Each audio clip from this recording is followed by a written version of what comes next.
नमस्कार युवा साथियों, कैसे हो आप सब। आप देख पा रहे हो आपका अपना YouTube चैनल अभिषेक क्लासेस राजस्थान। साथियों, आज मैं आप लोगों के लिए बहुत बड़ी जानकारी दे रहा हूं। अगर पशु परिचर का पेपर दिया है और पशु परिचर के रिजल्ट का इंतजार है तो रिजल्ट की डेट बताते हुए कट ऑफ की विषय पर भी चर्चा करेंगे, category wise male female and दोस्तों डॉक्यूमेंट्स कागज तैयार कर लो, अब देरी नहीं है। बोर्ड पर ध्यान दीजिए, लाइक का बटन दबाना, चैनल पर पहली बार विजिट कर रहे हो तो सब्सक्राइब भी जरूर कर लेना। साथियों, पशु परिचर भर्ती की बात कर रहा हूं। एनिमल अटेंडेंस भर्ती 10वीं पास युवाओं के लिए यहां पर हुई थी और इसमें फॉर्म तो वैसे 17.5 लाख से अधिक युवाओं ने डाले थे, लेकिन जो एग्जाम्स दिया था ना वो लगभग आपको बता दूं 10 से और 11 लाख युवा साथियों ने दिया था। 6 शिफ्टों में ये पेपर आपका हुआ था।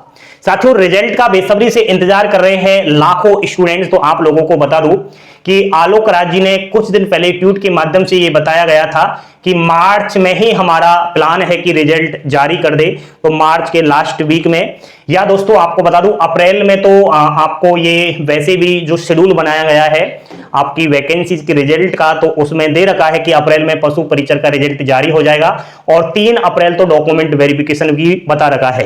तो इसके मुताबिक अगर हम देखें तो मार्च लास्ट में या अप्रैल के फर्स्ट वीक में आपका 100% रिजल्ट जारी हो जाएगा।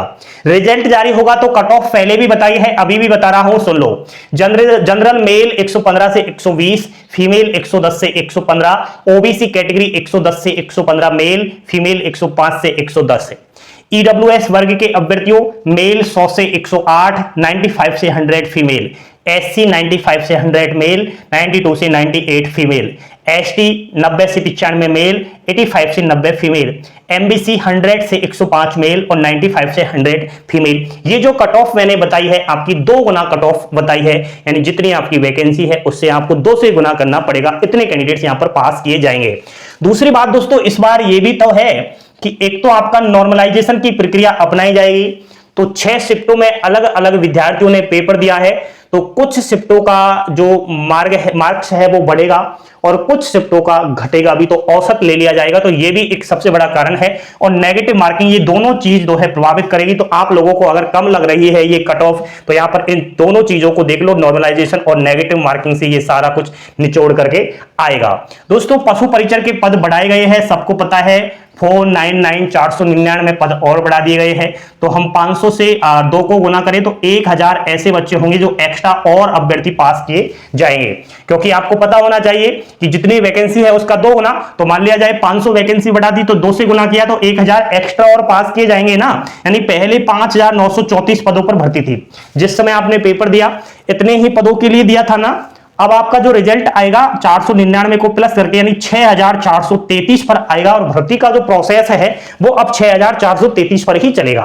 विद्यार्थियों, अगर भगवान करे आपका नंबर भी आ जाए तो कुछ इंपोर्टेंट डॉक्यूमेंट्स आप लोगों के लिए होना चाहिए आप जब डॉक्यूमेंट वेरीफाई करवाने जाओगे। देखो, 10th की मार्कशीट और सर्टिफिकेट ये बिल्कुल आप लोगों को दोनों ही चाहिए। अगर मार्कशीट के साथ सर्टिफिकेट नहीं है तो कोई जरूरत नहीं है। 12वीं की मार्कशीट और सर्टिफिकेट, हायर एजुकेशन का आपके पास कोई मार्कशीट है, कोई डिग्री है, डिप्लोमा है तो जरूर ले जाना।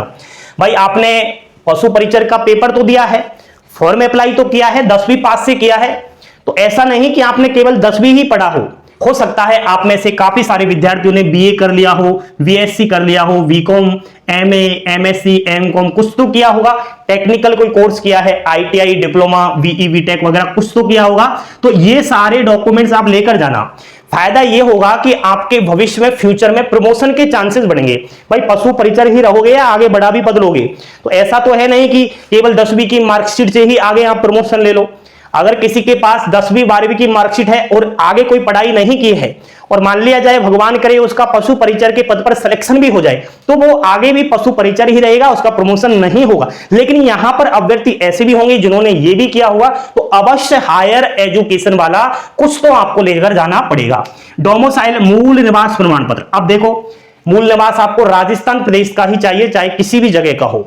यहां पर बहुत सारी मेल फीमेल ऐसे है जैसे कि वो राजस्थान से है, जैसे कोई महिला राजस्थान की है तो राजस्थान में तो उसका पीयर है और ससुराल मान लिया जाए दूसरे राज्य का है, हरियाणा हुआ, मध्य प्रदेश हुआ, तो मेरे साथ वो शेयर कर रही थी, सर मेरा तो अब जो है मूल निवास हमारे मध्य प्रदेश यानी कि मेरे ससुराल का बन गया है, तो ऐसी कंडीशंस में उसको जनरल के बराबर अंक लाना पड़ेगा और जनरल की कट ऑफ फाइट करनी पड़ेगी।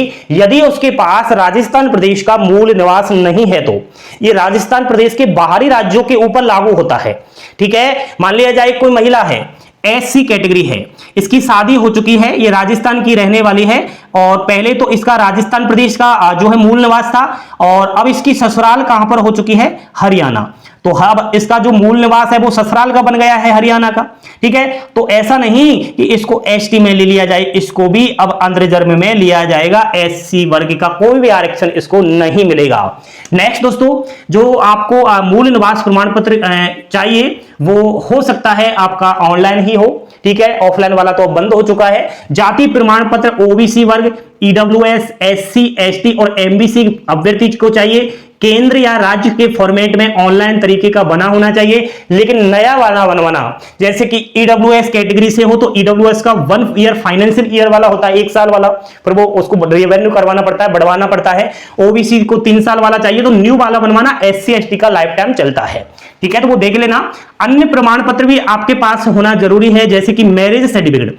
अब बहुत सारे विद्यार्थी ऐसे होंगे कि शादी तो हो चुकी है लेकिन उन्होंने फॉर्म भरते समय अनमैरिज कर दिया। अब क्यों किया, ये तो आपकी गलती है। ठीक है, तो कोई भी महिला है और सुन रही है और शादी हो चुकी है और उसके पति ने भी फॉर्म डाला है ना और उसका सिलेक्शन हो जाए तो बोलना कि शादी हो चुकी है और आपने अनमैरिज क्यों किया, तो गलती है ना। लेकिन घबराइएगा नहीं, टेंशन मत करना। अब आपको वो जो है मैरिज सर्टिफिकेट ले जाना है, एक कॉलम आएगा उसमें यस करना पड़ेगा कि हाँ मेरी शादी हो चुकी है।